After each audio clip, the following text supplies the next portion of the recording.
So, welcome again, guys. So now let's discuss, your next GS1 जो मैं लिख के आया हूँ. ओके. अब मार्केट में घूमोगे तो भाई जितने लोगों का मैंने देखा वो पता नहीं, मतलब है ना, कोई जेन्युइन इंसान ही होगा जो बोलेगा कि बेटा पेपर इजी था. अब जो लिख के नहीं आया है और बाहर से बैठ के जो मतलब ना तो, देख रहा है पेपर, उसके लिए तो बहुत इजी था. अब वही है ना कि जैसे हम लोग क्रिकेट क्रिकेट मैच देखते हैं तो बोलते नहीं रहते मुंह से क्रिकेट खेलना, अरे फील्डिंग अच्छी नहीं करी, पकड़ लेना चाहिए था, यहाँ पे फील्डर क्यों नहीं है. सो बहुत ईजी है बाहर से कमेंट करना, लेकिन पेपर एज सच बहुत टफ था. मेरे हिसाब से तो बहुत टफ था भाई. पूरे ही पेपर टफ थे इसके बाद के. ऐसे को छोड़ के उसके बाद मुझे लगा कि सारे पेपर टफ थे, चैलेंजिंग थे. और GS1, GS2, GS3, GS4 मतलब गैप नहीं है आपके पास. सो मैंने क्या किया था यहाँ पे, सबसे बड़ा प्रॉब्लम मेरे को फेस हो रहा था रिवीजन का. नोट्स बने हुए थे, सब थे, लेकिन रिवीजन का टाइम. सो ऐसे के बाद आपके पास ना 12 बजे आप फ्री हो जाते हो, तो 12 के बाद एटलीस्ट, जैसे अगर आपका घर वहीं है तो है, मैं तो मतलब दूसरे सिटी में गया था, तो मुझे लगभग एक लग गया, 1 बज गया था मेरा कि होटल जाने में. सो उसके बाद 1 बजे के बाद मैंने सोचा कि 3-4 घंटे सो जाते हैं. मैं 4 बजे उठा कि फ्रेश माइंड से रिवाइज़ करेंगे. अब ये जो 4 से, क्योंकि अब सोना भी तो 11 बजे है, 10 बजे तक पहले तो सो ही जाओगे, क्योंकि कल सुबह भी उठना है, 2 पेपर है. अब इस बीच में जितना रिवाइज़ होता है करो. अब ये मेरा कॉन्सेप्ट था कि इसके बीच में जितना रिवीजन हो जाए ठीक है, बढ़िया. बाकी देखा जाएगा, भगवान भरोसे चल दो बस. अब इसमें मैं जो मेरा जो GS का पेपर था पहला वाला, तो लेट्स डिस्कस कैसा था, मैं बताता हूँ. तो पहला वाला जो था हरप्पन, यहाँ पे लिखा था salient features of Harappan architecture. अब ये मैंने एक चीज़ करी थी कि अब इसमें भी मैं अपने मार्क्स बता देता हूँ. 2023 में मेरे को आए थे इसमें 73. मेरे एस्से और इसमें सबसे ख़राब, मतलब आई विल टेल यू क्यों, क्योंकि दूसरे मैं आपको पूरे पूरे ही बता देता हूँ अभी फ़िलहाल मेरे मार्क्स कैसे आए थे. जो मतलब मेरे टोटल आए थे 680. वैसे ही कोई फ़ायदा नहीं है जब तक आप सिर्फ 750, मतलब इतने मार्जिन से आप रह जा रहे हो. लेकिन उसमें मार्जिन भी आप देखो कि कहाँ कहाँ गए हैं. तो मेरे अ, जो एस्से था उसमें आए थे मेरे 78. GS1 में थे 73. GS2 में मेरे अच्छे आए थे क्योंकि PSR ऑप्शनल था, 102. GS3 मेरा हरदम अच्छा रहता है, 83 आया था. GS4 में भी अगेन बहुत गड़बड़ी हुई थी, तो 92. और ऑप्शनल में मेरे 255 आए थे. सो ये मेरे मार्क्स थे लास्ट टाइम. अब इसको मैं कंपेयर कर रहा हूँ इस साल के अपने जो मेरे परफॉर्मेंस रहे. इस टाइम मैं ट्रेनिंग में भी था, मतलब मैं इससे पहले असिस्टेंट कमांडेंट रहा हूँ, तो उस टाइम पे मैं ट्रेनिंग में था, तो जितना मुझसे समझ आया तो मुझे उतना किया. तो ट्रेनिंग में टाइम भी कम मिल रहा था चीज़ों का, तो उसके बाद मैंने रिज़ाइन दिया और उसके बाद स्टार्ट प्रिपेयरिंग. सो 2025 में मैंने फिर अपना अटेम्प्ट दिया. सो इसमें मुझे लगता है इसमें कहीं ना कुछ इंक्रीज़ होगा ही होगा. नहीं होगा तो देखा जाएगा यार, आप क्या कर सकते हैं. इसमें भी होने के चांसेस है, क्योंकि मैं अभी बताऊंगा कि मुझसे कुछ गलतियां तो हुई है, बहुत ब्लंडर भी हुए हैं. अब वो ब्लंडर माफ़ ना करने वाले ब्लंडर हैं. अब मतलब खुद को, अब UPSC को क्या लेना देना यार, 14,000 पेपर चेक करने हैं उन्हें. GS2 भी मेरे हिसाब से बहुत टफ था. यहाँ पे भी GS3 अगेन मेरे हिसाब से मेरे लिए बहुत अच्छा रहा. GS4 भी बहुत अच्छा रहा. ऑप्शनल में भी मैंने कुछ ब्लंडर किए हैं, I will discuss in over a period of time कि क्या क्या रहा. ब्लंडर मतलब बेसिकली बोल रहा हूँ मैं, ब्लंडर ये है कि क्वेश्चंस मेरे छूटे हैं. छूटे मतलब पूरे नहीं छूटे, आधे आधे छूटे हैं. अब वो मैं डाइजेस्ट नहीं कर पा रहा था, क्योंकि मेरा टारगेट लेके चला हूँ मैं 8-10 का. अगर 8-10 आते हैं, सो और इंटरव्यू में भी अगर कुछ अच्छे आ जाते हैं, 180 190 प्लस, क्योंकि इससे पहले भी मैंने इंटरव्यू दिया हुआ था, तो आई हैव फेयर आइडिया कि इंटरव्यू का कैसा होता है चीज़ें. सो तो इसमें इस हिसाब से मैंने अपने लिए टारगेट रखा था कि 680 से 810 का जंप लेना है. अब ये कैसे होगा ये तो पता नहीं अब मुझे कि उतना वैल्यू इनपुट डाला है कि नहीं मैंने, कि उतने ढंग का आंसर लिखे हैं कि नहीं, लेकिन लेट्स सी. पहला वाला क्वेश्चन था अपना हरप्पन का, ठीक है. अब जो हरप्पन का क्वेश्चन था, हरप्पन में मैंने मेक श्योर किया, ज्योग्राफी मेरा पेपर 1 का एक ही कॉन्सेप्ट था, जितने मैप बना सकते हो मैप बनाओ, जहाँ फ्लो चार्ट बना सकते हो फ्लो चार्ट बनाओ.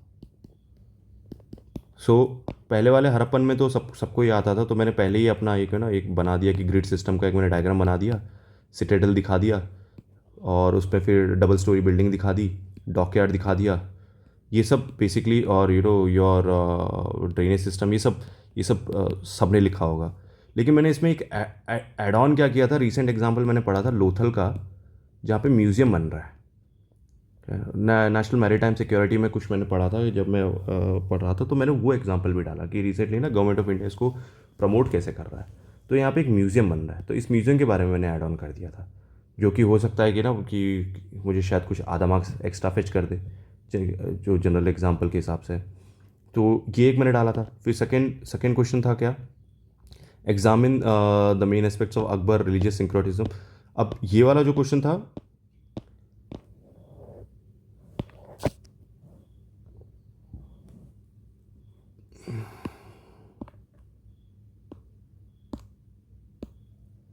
अब इसमें मैंने सेकेंड वाला जो था अकबर वाला, अब इसके लिए मैं रेडी था, ठीक है, इन सब के लिए रेडी था। मेरे हिस्ट्री के नोट्स बहुत ही इनरिच थे, तो आई मेड श्योर कि ना कि ये मुग़ल एम्पायर के टाइमलाइन मुझे याद थे, तो मैंने लगभग वो टाइमलाइन लिख दिया था कि जो भी टाइमलाइन पे रहा है Akbar, and he was known. तो इसके मैंने सुलाई खुल से स्टार्ट किया, इबादत खाना लिखा, और इस इबादत खाना में तीन टाइप के लोग भी लिखे। एक कोई मॉन्सराट, कोई कुछ पोर्चुगीज से इसने दो दो दो दो क्रिश्चियन मिशनरी को बुलवाया था। एक जैन का कोई परशुराम, पता नहीं कोई नाम थे, अभी मुझे कोई याद नहीं है यार। बस मैं बता रहा हूँ कि इस किस बेसिस पे लिखे थे मैंने, वो मुझे तब याद थे, तो मैंने उनको लिखा है। क्रिश्चियन के लिखे थे, जैन के लिखा था, और हिंदू का भी एक था कि उस इबादत खाना में। तो basically it was religious tolerance के बारे में बात करता है। लेकिन सबसे बड़ी बात है, दिन आई इलाही, ये वर्ड मुझे याद ही नहीं आ रहा था। मुझे बार बार जिले इलाही याद आ रहा था कि यार वो कुछ ऐसा ही था, इलाही इलाही था। अब वो वर्ड ही याद नहीं आ रहा है कि भाई जिले इलाही, पता नहीं कोई मूवी देख रहा था शायद मैं, कोई वेलकम मूवी, तो है ना, तो वो ज़्यादा चिपक गया मेरे दिमाग में। तो वो दिने इलाही याद ही नहीं आ रहा था मुझे, मतलब इलाही याद आ रहा है, लेकिन कौन सा इलाही है ये याद नहीं आ रहा था। अब छोड़ो, उसको फ़र्क नहीं पड़ता इतना। लेकिन ये जो मेन था, ये सुलाई खुल और इबादत खाना को मैंने मेंशन किया श्योरली। और उसको कैसे, फिर मैंने ना इसमें इसमें एक और वो, मतलब he became the profit, Quran interpreter, ये सब के इसके बारे में बात किया। फिर जिजिया को इसने अबॉलिश किया, ये इसके बारे में मेंशन किया, जिजिया को भी इसने अबॉलिश किया, एंड और उसके बाद इवन आर्किटेक्चर पे भी मैंने मेंशन किया कि आर्किटेक्चर पे कैसे लोटस महल और वो सब, ही टुक एन एग्जांपल, और कि from the Hindu style, Nagara style, और इन सब से इसने कॉपी किया, एंड मेड श्योर कि ना टॉलरेंस रहे। सो इन सब के बारे में लिखा मैंने लगभग, और एक रेलेवेंस भी दिया कि मतलब मेंशन किया कि today's world also needs certain kind of things, जहाँ पे ज़्यादा इस्लामोफोबिया है। तो ये मेंशन करके मैंने ख़त्म कर दिया इसको। सो लगभग लगभग कुछ पाँच छः, या मैं बोलूँगा पाँच छः की पॉइंट्स थे मेरे इसमें, जैसे ये एक था, ये एक था, ये एक था। आर्किटेक्चर में चार पांच एग्जांपल दिए, और भी दो तीन थे शायद जो मैंने लिखे होंगे इसके बारे में। और उसके बाद यह तानसेन के बारे में बात करी थी मैंने, और वो है ना बिरबल के बारे में। तो कि कैसे, मतलब है ना, he had a team court में, जहाँ पे he had people around him जो डिफरेंट फेथ के थे। सो अगेन ये इजी था मेरे लिए, फर्स्ट सेकंड इजी क्वेश्चंस थे। So this was also done properly. Third, the sculptures of Chandela art form with resilient vigour and breath life a lucid filled with, ये वाला जो था। अब ये सबका ही, जिसका भी पेपर है, पता नहीं किसका है, उसने खजुराहो लिखा है। आई थिंक इतना इतना ही इन्फॉर्मेशन। लेकिन किसी एक स्मार्ट लड़के से मेरी बात हुई थी, होता है ना, कोई ना कोई एक सेंटर में एक स्मार्ट मिल ही जाता है, जो अपने से एक कदम आगे चलेगा ही चलेगा किसी ना किसी क्वेश्चन में। तो ऐसे लोगों से थोड़ा इनपुट लेना बहुत ज़रूरी है लाइफ में, कुछ ना कुछ सिखा के जाते हैं ये लोग।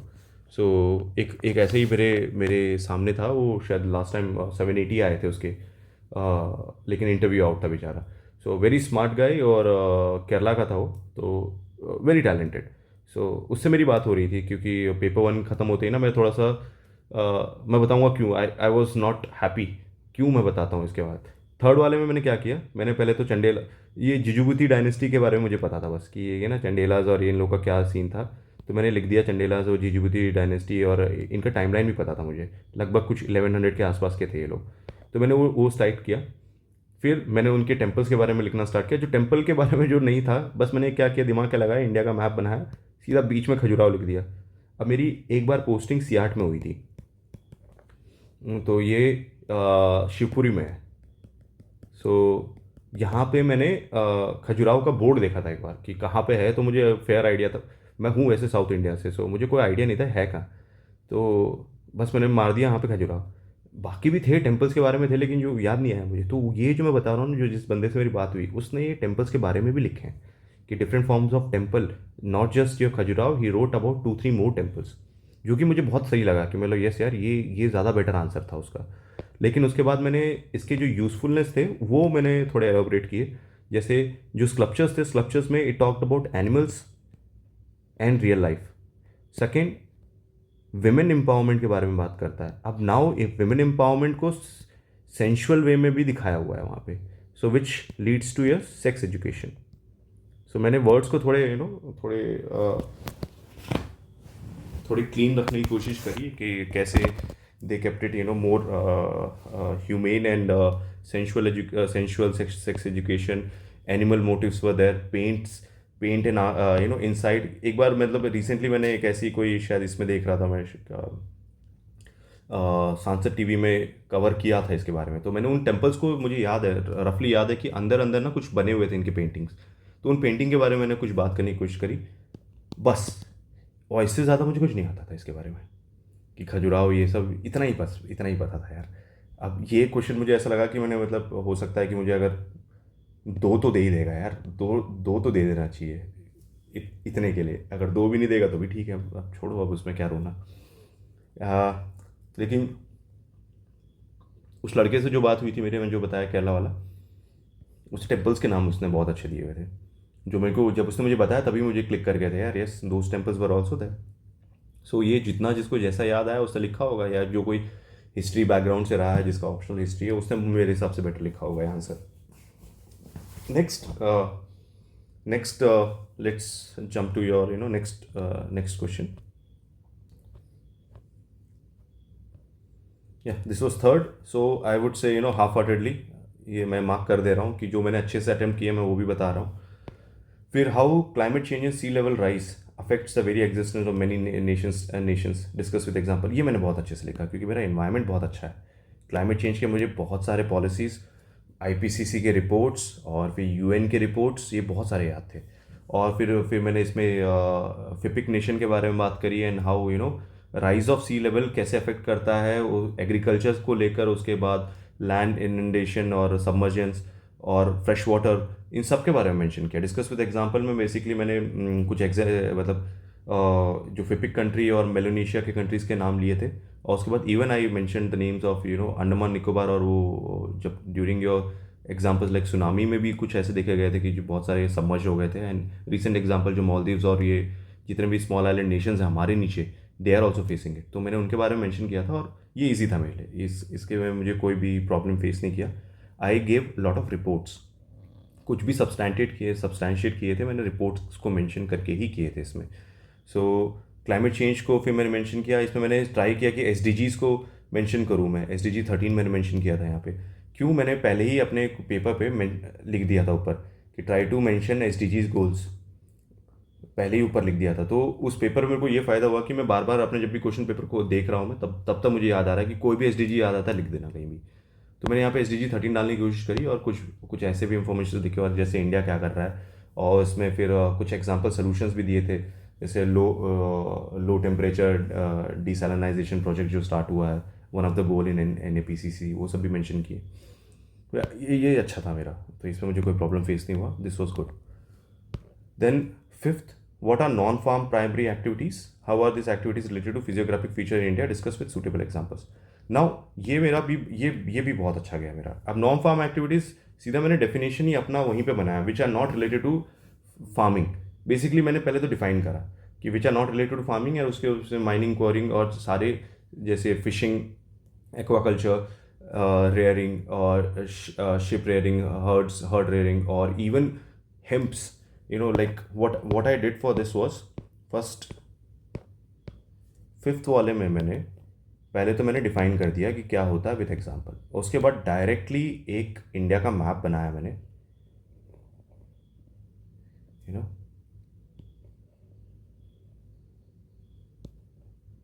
और उस मैप में, सॉरी अभी बहुत गंदा बन रहा है, टेंशन मतलब, बहुत अच्छा बनाया मैंने। अपने मुंह मियाँ मिट्टू को कुछ होता है ना, कुछ वैसा, डोंट उतना भी अच्छा नहीं बनाया, लेट मी सी कैसे बनाता हूँ, मैं दिखाता हूँ। सो सो कुछ ऐसा।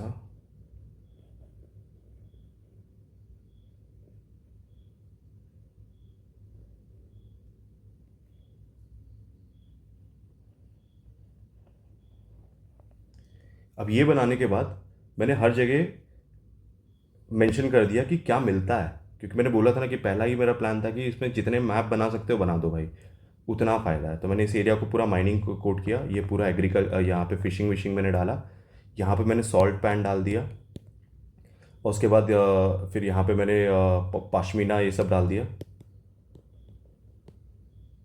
फिर यहाँ पे मैंने ये सबसे मेन जो मखाना जो देखा था।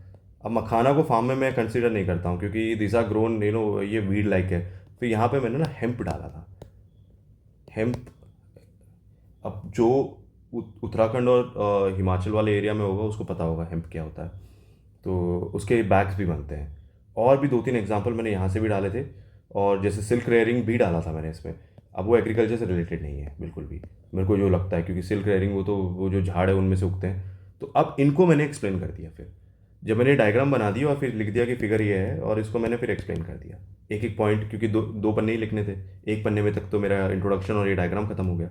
और इस डायग्राम को मैंने बहुत, मतलब जितना याद आ रहा था उतना भरता चला गया मैं, कि इसी में दिखा दो सब जितना दिखाना है। अब उसको मैंने आगे विथ 1 2 3 4 5 ऐसे कुछ 6 7 पॉइंट लिख दिए दबा के, जो जो समझ आया इन्हीं में से, और छोड़ दिया। बस इतना ही है। लेकिन ये मैप बनाना बहुत ज़रूरी था मेरे लिए। तो ये भी मेरा बहुत अच्छा गया, मैं बोलूँगा कि जितना मुझे समझ आया, डिस्कस विद एग्जांपल। और फिजियोग्राफिक फीचर इसलिए मैप बनाया क्योंकि उस एरिया ही डिफाइन करता है कि कैसे फिजियोग्राफिक फीचर्स डिफाइन करते हैं। जैसे कोस्टल एरियाज़ में आपको क्या ज़्यादा मिलेगा, तो मैरीकल्चर, इवन यस मैंने वहाँ पे ये भी मेंशन किया था, कौन सा था ये यार, ये पानी में क्या मिलते हैं, केल्प, पता नहीं, और एक कुछ होता है, एक और वर्ड है उसका, तो अभी याद नहीं आ रहा, वो भी डाला था मैंने उसमें। तो यहाँ लगभग ये मेरा अच्छा गया, ये वाला भी अच्छा गया। सो अभी तक देखो क्या क्या गया, पहला अच्छा गया, दूसरा अच्छा गया, ये आधा गया, तीसरा चौथा पांचवा अच्छा गया। छठा, explain ecological and economic benefit of solar energy generation with in India suitable, ये भी बहुत अच्छा गया। इसमें मैंने सीधा गोल से स्टार्ट किया, एंड इन द कमिंग मैंने सीधा मेंशन कर दिया, सीधा मैंने यूएनएससीसी का रिपोर्ट से मेंशन किया कि मतलब कि किस चीज़ की ज़रूरत है, and why solar energy is one of the thing. और फिर इकोलॉजिकल और इकोनॉमिक बेनिफिट को मैंने आधा आधा बनाया, पहले इकोलॉजिकल लिखा, उसके सारे इफेक्ट्स डाले, फिर इकोनॉमिक बेनिफिट्स के सारे डाले, and what government of India is doing.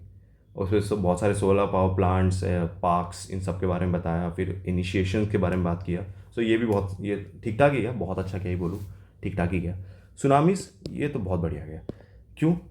इसके मैंने नोट्स बनाए थे। समवेयर आई वॉज एक्सपेक्टिंग कि आप क्वेश्चन पेपर को निकाल के देखोगे तो सब कुछ पूछ लिया, सुनामी नहीं पूछा है। अब सुनामी को मैंने इतने अच्छे से प्रिपेयर किया था कि मेरे नोट्स थे इसके, मतलब जो लास्ट टाइम जो मैंने रिवाइज किया था सुनामी ही किया था, मतलब लास्ट 10 मिनट्स में। सो मुझे ये देखते मैं बहुत खुश हो गया था, मेरा चलो यार सुनामी बहुत से सही चीज़ आ गया। अब ये व्हाट आर सुनामीज, इसको डिफाइन करना था, तो ये लॉन्ग वेवलेंथ वाला जो था, अगर किसी ने कोई भी बेसिक मटेरियल पढ़ा होगा, एनसीईआरटी में तो नहीं है, कोई भी बेसिक और कहीं पढ़ा होगा तो मिल जाएगा आपको ये। How and where they are form, इसके बहुत सारे एग्जाम्पल्स हैं। अर्थक्वेक, जितने भी, मतलब not just earthquake, volcanic eruption, even your human man made भी है।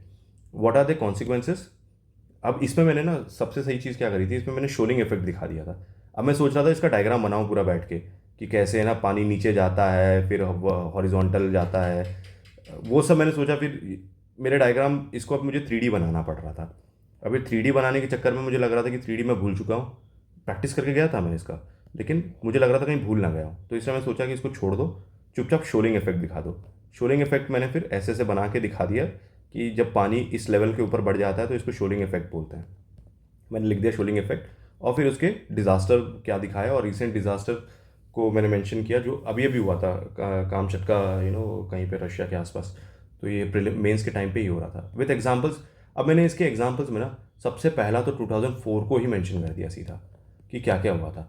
और कॉन्सिक्वेंस में 4 5 पॉइंट थे, जैसे अर्थ का रोटेशन स्लो हो गया था, तुम्हारा मैग्नेटिक फील्ड या शायद नॉर्थ मैग्नेटिक का जो कुछ था वो शिफ्ट हो गया था ईस्टवर्ड। और उसके बाद सबमर्जेंस ऑफ योर तुम्हारा इंदिरा पॉइंट जो था वो सबमर्ज हो गया था टोटली। और फिर लॉस ऑफ लाइफ वो सबसे बड़ा है। फिर उसके बाद मैंने इसमें बहुत सारे मतलब जो गवर्नमेंट इनिशिएटिव्स है, इनकॉइस और डार्ट, उनके बारे में मेंशन किया कि कैसे हो रहा है ये सब। तो ये लगभग ठीक था मेरा, क्योंकि मुझे आता था यार ये वाला question. Next let's see 8th, how does smart city in India address the issue of urban poverty and distributive justice. अब ये जो क्वेश्चन था स्मार्ट सिटी का कॉन्सेप्ट मैंने इसमें लाया कि why smart city needs to be done, और उसमें मैंने बहुत सारे मतलब चीज़ पहले स्मार्ट सिटी के बारे में बात करी, एक आधा page, and how do they. अब इसमें मैंने एक मैप बनाया, मतलब एक ऐसा ट्रायंगल बनाया कि कैसे स्मार्ट सिटी अर्बन पॉवर्टी और डिस्ट्रीब्यूटिव जस्टिस को हेल्प करता है। पहले मैंने अर्बन पॉवर्टी के बारे में बात करी, लेकिन अब फिर अगेन नाउ यू नो वो what I saw when I discuss with that Kerala guy, उसने ना यहाँ पे ना एक कमेटी का नाम भी मेंशन कर दिया था जो अर्बन पॉवर्टी के बारे में बात करता है। सो ये सब जो चीज़ उसने की है that will fetch him more marks, I am guarantee, मतलब I am sure about it. क्यों? क्योंकि मैं सिर्फ जोग्राफिकल पॉइंट ऑफ व्यू से सोच रहा था, उसने इकोनॉमिक पर्सपेक्टिव भी ला दिया वहाँ पे, एक कमेटी का नाम ला दिया। अर्बन पॉवर्टी को मैंने मेंशन किया, और फिर मैंने रिसेंटली एक न्यूज़ सुना था, न्यूज़ पढ़ा था जिसमें मतलब वो रिसेंट था, एकदम रिसेंट था, एक हफ्ते पहले ही, मेंस से पहले ही एक न्यूज़पेपर में आया हुआ था कि जो पॉवर्टी है, मतलब ये जो तुम्हारे स्लम एरियाज़ है there are developing around your, जो जहाँ पे डेवलप हो रहे हैं वो वहाँ वो ज़्यादा वाटर प्रोन या फ्लड प्रोन एरियाज़ में।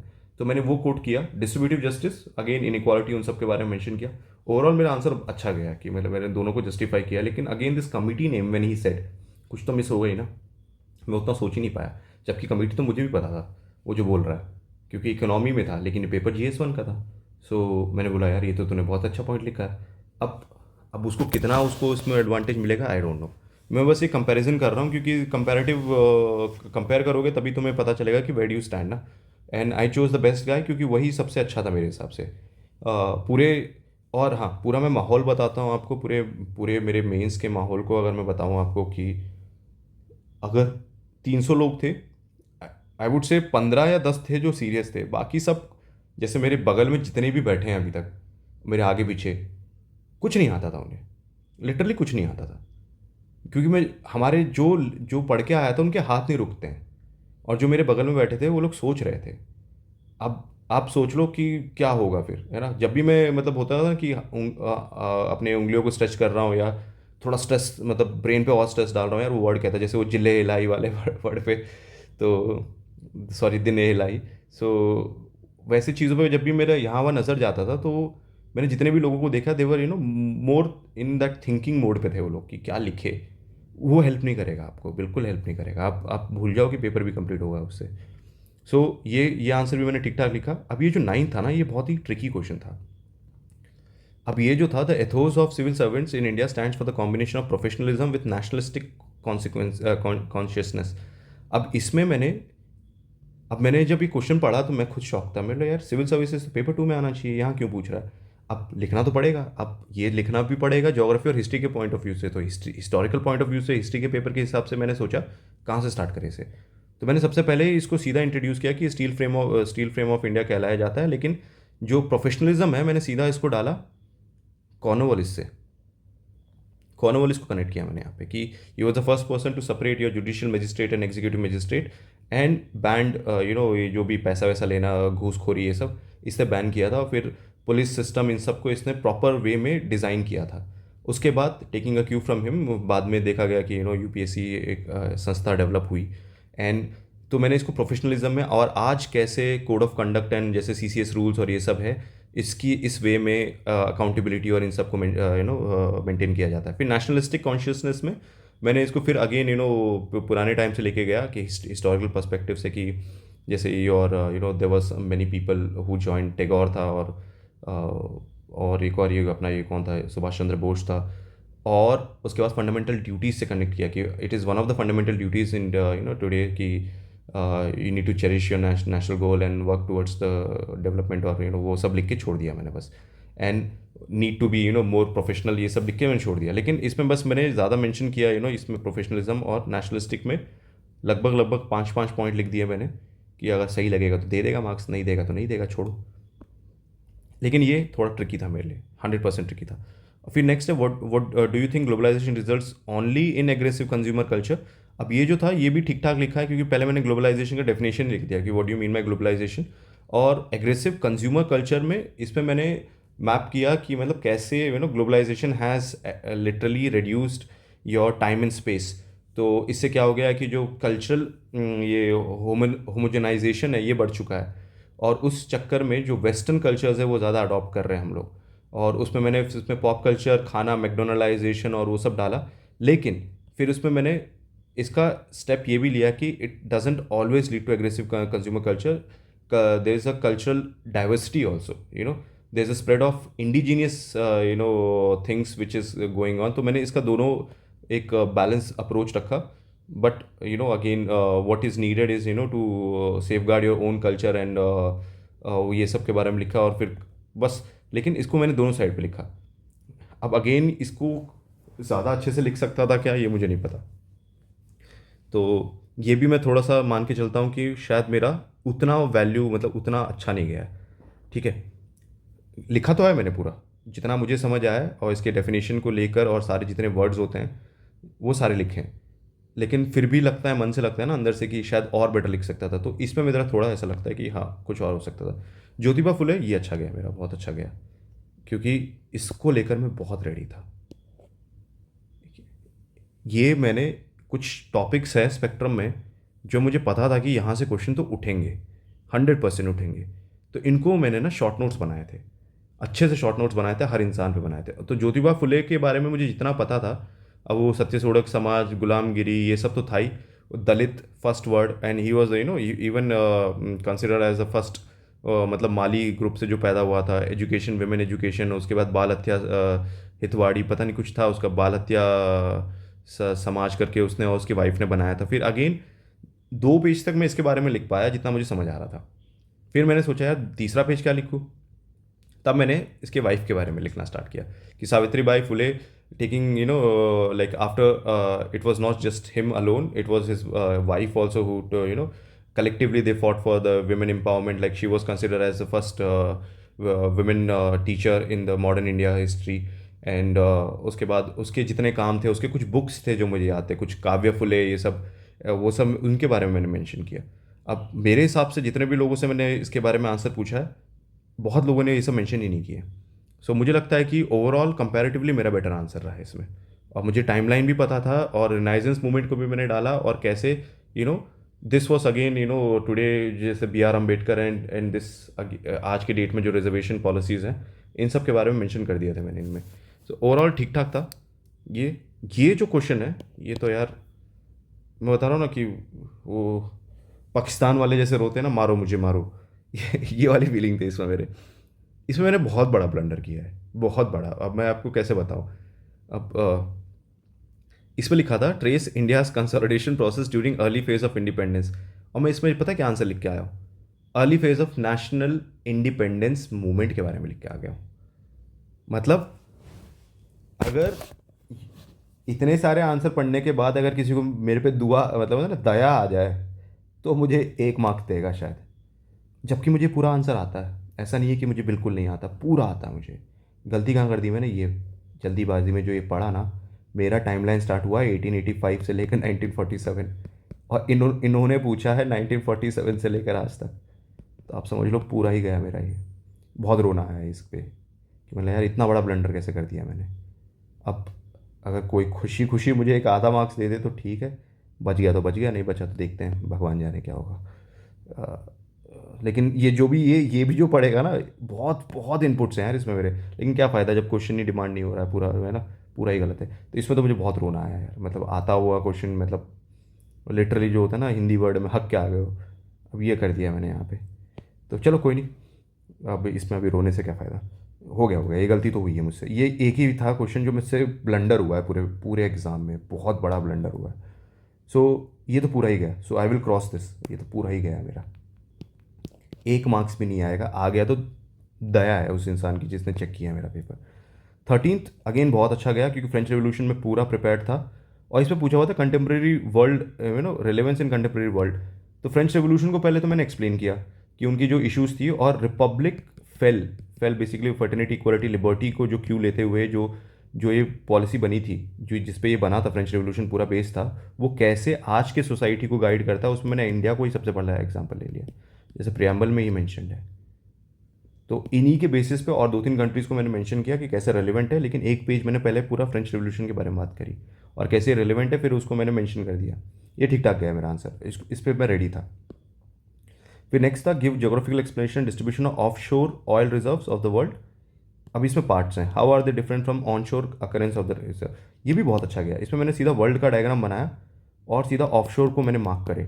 ऑफ शोर में मुझे दो तीन इंडिया के याद थे और वर्ल्ड के मैंने सिर्फ एक नॉर्दर्न शोर्स में एक याद था, एक रशिया के आसपास, और अमेरिका में याद थे दो तीन, तो मैंने उनको पहले मेंशन किया और उसी मैप में मैंने अलग अलग साइन से ऑन शोर भी बना दिए।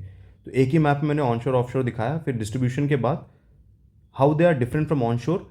ऑन शोर का एस्केवेशन और ऑफ शोर का एस्केवेशन के बारे में मुझे आइडिया था, फेयर आइडिया था कि कैसे एस्केवेशन कौन सा ज़्यादा डिफिकल्ट होता है, ऑफ शोर ज़्यादा डिफिकल्ट होता है। पहले तो मैंने डिफाइन किया कि ऑन शोर और ऑफ शोर होता क्या है। शोर होता है लैंड, ऑफ शोर पानी वाला, ऑन शोर विद इन कॉन्टिनेंटल शेल्फ और और विद इन द लैंड। सो उसको मैंने डिफाइन करते हुए उनके पूरे एग्जांपल्स दिए और कैसे वी नीड टू डाइवर्सिफाई। और जैसे मैंने इसमें फ्रैकिंग के बारे में बात करी थी कि फ्रैकिंग जो यूएस कर रहा है वो कैसे हेल्प कर रहा है उन्हें। और इसमें मैंने फिर ऑयल स्पिलेज के बारे में बात करी थी कि ऑफशोर कितना डेंजरस होता है, कि ऑयल स्पिलेज पता ही नहीं चलता है and it can even lead to marine destruction. तो इन सारे के बारे में बात करी थी। Overall I will not say the best answer, but yes ठीक ठाक था, क्योंकि मैंने इसमें मैप बनाया था। Map definitely will fetch me good marks, ये मुझे पता है। तो ये artificial intelligence drones be effectively used along with GIS RS। पहले तो मैंने इनको सबको एक्सप्लेन किया, what is AI, what is drone, what is GIS, what is RS। चारों को एक्सप्लेन करने के बाद फिर इसको मैंने कनेक्ट किया लोकेशन एंड एरिया प्लानिंग से, कि कैसे ये दो को जब तुम इन दो से जोड़ देते हो तो प्रिसाइज मैपिंग में काम आता है, और उसमें फिर सारे गवर्नमेंट के इनिशिएटिव्स मैंने इसमें डाल दिए। तो ये भी ठीक ठाक ही था मेरा। अब ये एकदम ही ना ऑफ ट्रैक क्वेश्चंस थे, तो अब वी कैन नॉट एक्सपेक्ट कि परफेक्ट आंसर होगा, जो आपको समझ आएगा आप वो लिखोगे। तो इसमें मैंने वो मनरेगा के बारे में भी मेंशन किया था।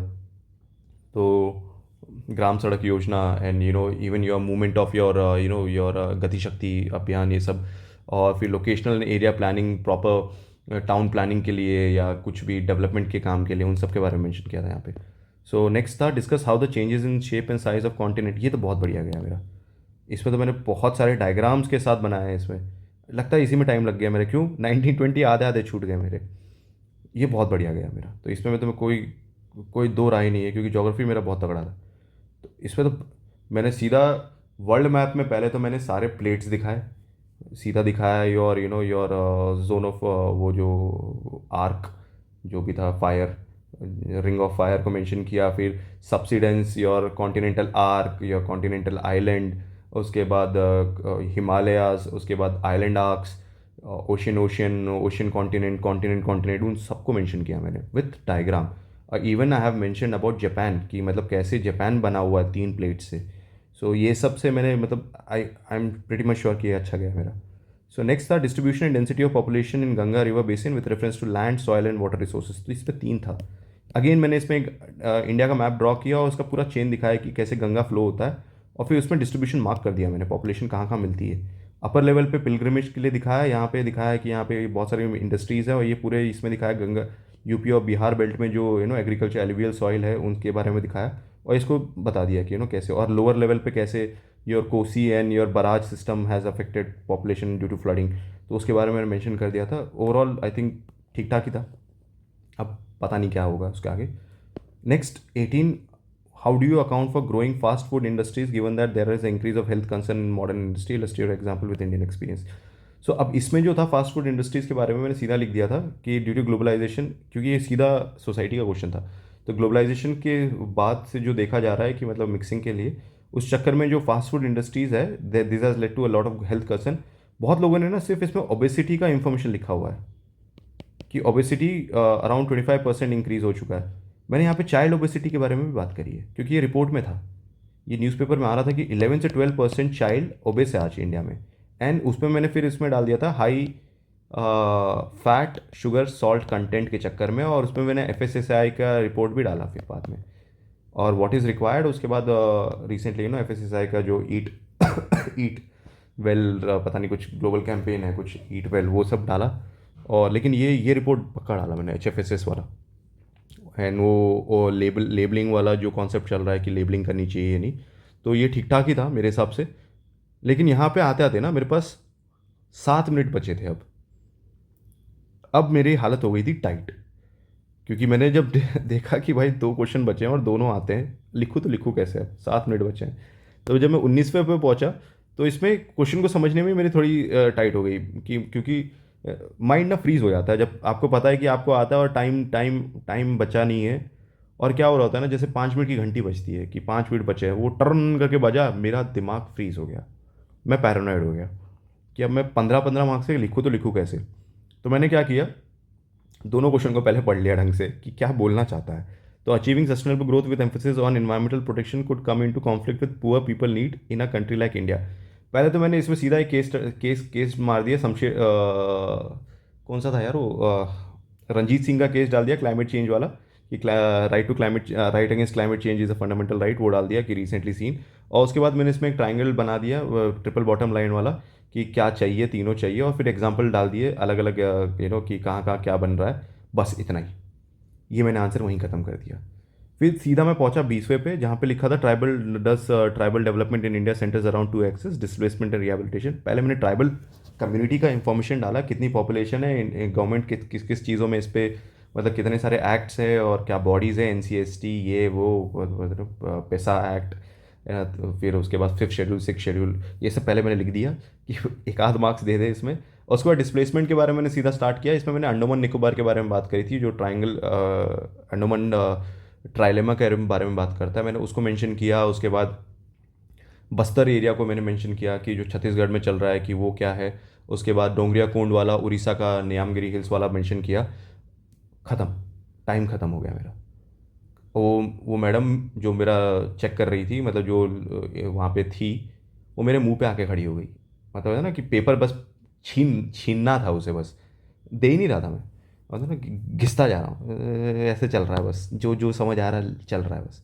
तो इसमें क्या हुआ, मेरे लास्ट दो में ना एक पन्ना पूरा एम्प्टी था।